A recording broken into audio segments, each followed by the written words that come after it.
Death हुई सोच ही नहीं सकता बंदा पहाड़ी नहीं सोचेगा प्लेन पहले कभी पानी आया नहीं सर ये बिल्कुल खेतरे लोग सही बात ਜਿਹੜੇ ਉੱਥੇ ਮੌਕੇ ਤੋਂ ਆਖਾ ਤੇ ਤਰੇ ਧਮਾਕੇ ਹੋਏ ਉਹ ਆਖਣਾ ਕਿ ਬੰਬ ਪਈ ਇੰਨੀ ਆਵਾਜ਼ ਬਸ ਉਹ ਤਰੇ ਇਕੱਠੇ ਤਰੇ ਪਿੰਡ ਦਾ ਬੰਬ ਫੜਦਾ ਬਸ ਪੂਰਾ ਥੱਲੇ ਇਹ ਸਾਰੇ ਸਹੀ ਆ जी जी जी सब सर ਪੱਕੇ ये तो सर बिल्कुल खत्म होया ये घर जेड़ा पूरा बड़ा बड़ा इसी दा सर कोई प्राइवेट टोल वाल बने नहीं गल ये तो बिल्कुल थले रही जिदा जो ये मकान पे नहीं कोई थल्ले पहले ये खड्ड ही के नहीं खड्ड सर ये इधर नवा जेड़ा आया ये खड्ड है खड्ड पल्ली साइड ਇਹ ਵੀ ਜਗ੍ਹਾ ये सिर्फ खेतर है ਲੇਕਿन ਉਹ ਇੰਨਾ ਪਾਣੀ ਆਇਆ सड़क टूटी ता ਇਹਦੇ ਕੋਲ सड़क टूटी ਦੋ ਸੜੇ ਵੀ ਰਹੀ ਤੇ ਉਹ ਕਮਰੇ ਉਹ ਦਰਵਾਜ਼ੇ ਤੋਂ ਵੀ ਬਾਕੀ ਕਰਨੇ ਲਈ ਆ ਸਾਰਾ 21 आए एक परला हां वो भी सड़क टूटी ता जे सड़क नहीं टूटा सर ये सारा पानी इधर यहाँ पे उधर जाना जी जी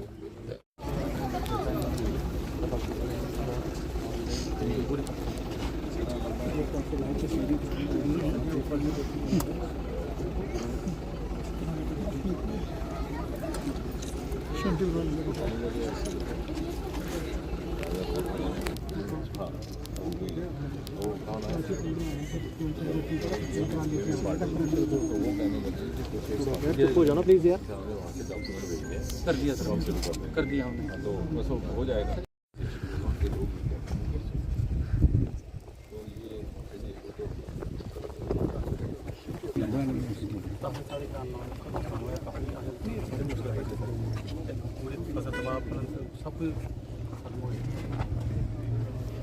पानी का बहाव तेज हो गया इधर गैप हो गई और पानी का बहाव तेज हो गया ये नहर नहीं अगर नहर नहीं होती सर वो काली बड़ी नुकसान होना है काफ़ी ज़्यादा ही चली जाना जी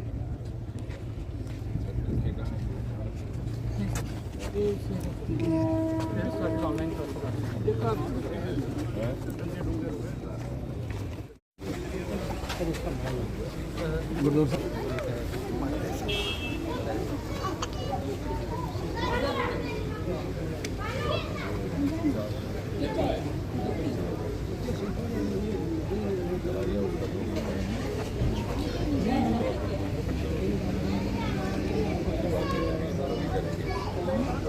जैसा आपने ठीक कहा कि जिस समय ये हुआ उसी पल से एक बात की सूचना भी हम ले रहे थे, अपडेट भी मिल रहा था। डीसी साहब के साथ संपर्क बना हुआ था, एसएसपी साहब के साथ भी, और इत्तेफाक से उस वक्त पार्लियामेंट का सेशन चल रहा था 3-4 दिन पहले जब ये हुआ, तो फौरी तौर पर आना मुमकिन नहीं था। कल शाम को ही पार्लियामेंट का सेशन खत्म हुआ, तो पहला काम हमने कहा कि और काम करने से पहले हम यहाँ पर आकर के खुद, क्योंकि तसल्ली मन को नहीं हो रही थी। अब इसी दौरान जो पहले दिन हमें दिक्कत आई है कि बारिश इतनी ज़्यादा थी, जो लोग बीमार थे उनको शिफ्ट करने की प्रॉब्लम हुई। पहले तो हेलीकॉप्टर का बंदोबस्त नहीं हो रहा था, हेलीकॉप्टर का जब बंदोबस्त हो गया तो उसको ले जाने की दिक्कत थी, तो इसीलिए पठानकोट में मामून अस्पताल में उनको दाखिल कराया गया, क्योंकि वो सबसे नज़दीक था, वही फीजिबल था। मेरा कहने का मतलब ये है कि किसी भी तरह से प्रशासन ने अपनी तौर से कमी नहीं रखी, हमारे कार्यकर्ताओं ने कोई कमी नहीं रखी। उसी वक्त हम सबके सब फील्ड में आ गए।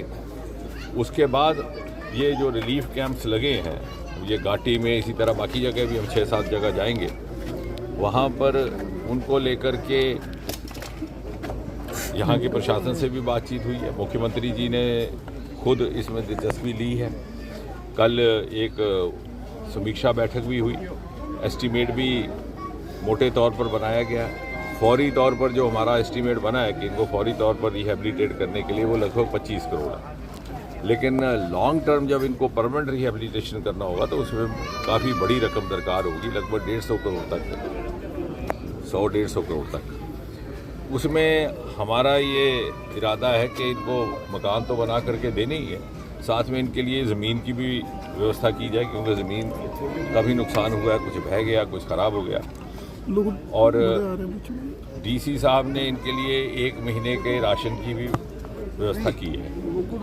उसके बावजूद चूँकि मैं आज सीधा दिल्ली से आ रहा, तो मैंने कहा खाली हाथ इन पीड़ितों के बीच जाना ठीक नहीं, तो मैं अपनी तरफ से ये कुछ राशन और तेल इत्यादि का एक वहीं से लेकर के कुछ एक आया था, एक कंसाइनमेंट, वो भी आज बांटी जा रही है। और इस सब के अलावा, चूँकि जैसा मैंने कहा एस्टीमेट का वो जब जाएगा दिल्ली, तो उसको हम दिल्ली में भी, सेंटर में भी फॉलो कर लेंगे, जल्द से जल्द वो हो। और उसके अलावा जो कहीं कमी पेशी रह जाएगी एमपी फंड्स हमने डीसी साहब के डिस्पोजल पर रखे हैं। इत्तेफाक से यही हमारे नोडल ऑफिसर भी हैं उधमपुर, कठुआ, डोडा के। बाकी 4 ज़िले का भी वितरण इन्हीं के माध्यम से होता है, तो उसमें भी कोई कमी पेशी नहीं रखी जाएगी। और साथ ही साथ ये जो बह गए हैं सड़कें, पुल, मुझे लगता है थोड़ा सा ये सेटल हो जाए तो इसकी भी जांच करने की ज़रूरत होगी कि इसका रिपेयर कहाँ से हुई, इसकी कंस्ट्रक्शन कहाँ से हुई। अभी ये जो पुल है साथ में बाख्ता नहीं, ये जो बाख्ता बाख्ता वाला पुल, तो वो बहुत साल तो हुए नहीं थे। नहीं सर, अभी बना। किसने बनाया? क्या उसकी क्वालिटी कंट्रोल रहा? क्या इंजीनियरों की तरफ से कहीं कोताही हुई?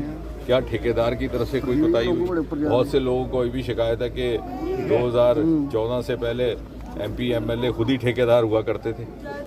अगर ऐसा है तो आलोचना करनी तो आसान है, कहीं कहीं अपना हिसाब भी देना पड़ेगा, क्योंकि राजनीति में हम भी हैं, आसानी से किसी को भूलने नहीं देते। तो किसने ये पुल बनाया, क्यों कर ये सेफ डिक्लेयर किया गया, और क्या हुआ कि कुछ ही घंटों की बारिश में चल बसा। तो इन सब बातों की समीक्षा करेंगे, लेकिन फिलहाल हम इन पीड़ितों के बीच हैं, अभी इनका रख रखाव करना हमारी। डॉक्टर साहब लोगों के आरोप हैं कि कई रंग बिरंगी टोलियां जम्मू से आई, लेकर देकर कुछ नहीं गई, जो भी आता है फोटो सेशन के बाद चला जाता है। आपके सामने बताया क्या दिया, फोटो आपने खींचा, हमारा नहीं सर, जम्मू की बात करें कि जम्मू से जो आते हैं अलग अलग राजनीतिक दलों के, सर सुनिए, अलग अलग राजनीतिक दलों के लोग आए, सिर्फ सुनकर देखकर चले गए, लेकिन कुछ दे नहीं सके। नहीं, वो ऐसा है कि आजकल जनता बड़ी जागरूक हो गई है, मीडिया भी जागरूक है, युवा भी जागरूक है। तो अगर उसी तरह से लोगों को ठगने का काम हो सकता होता तो पिछले 3-4 चुनावों में जो नतीजे आए वो ना आते।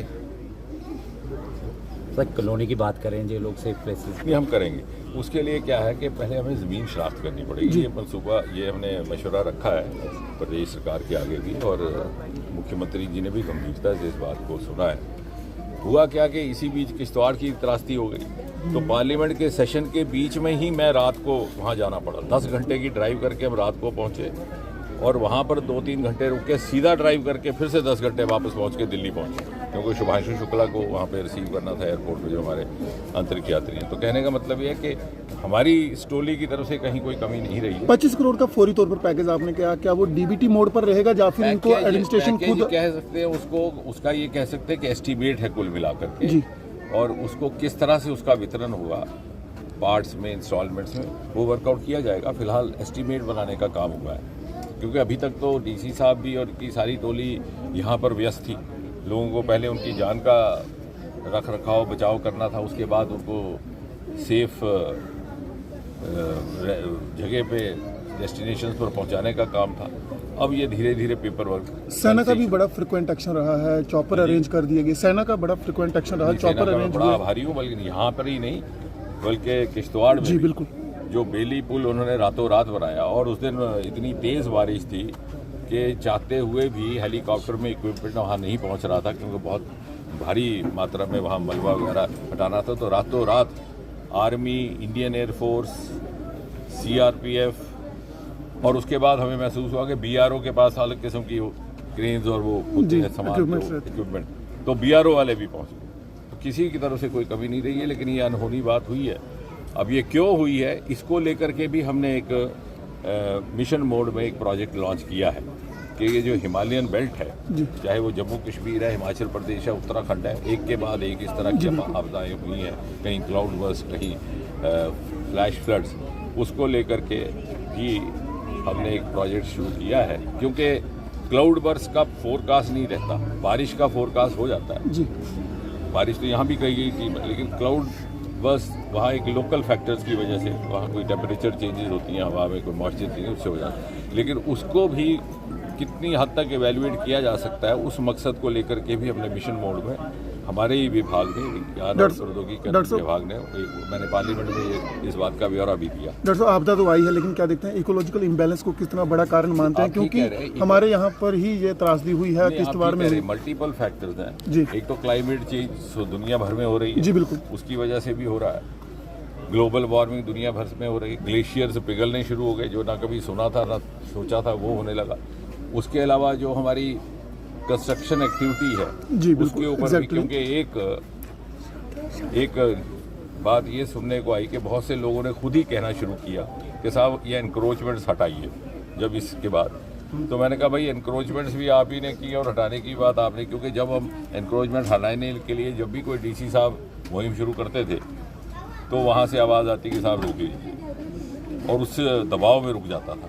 लेकिन ये अच्छी बात है कि अब लोगों में ये जागरूकता आई है कि हमें, अगर हम अनऑथराइज कंस्ट्रक्शन करते हैं तो शायद वो कहीं पानी के निकास में बाधा पड़ता है, कहीं ज़मीन की टोपोग्राफी में फ़ायदा पड़ता है। और मुझे लगता है कि मिलजुल करके प्रशासन की ओर से भी और जनता के सहयोग से भी कम से कम इतना सुनिश्चित कर पाए हम कि आगे से ऐसी बात ना हो।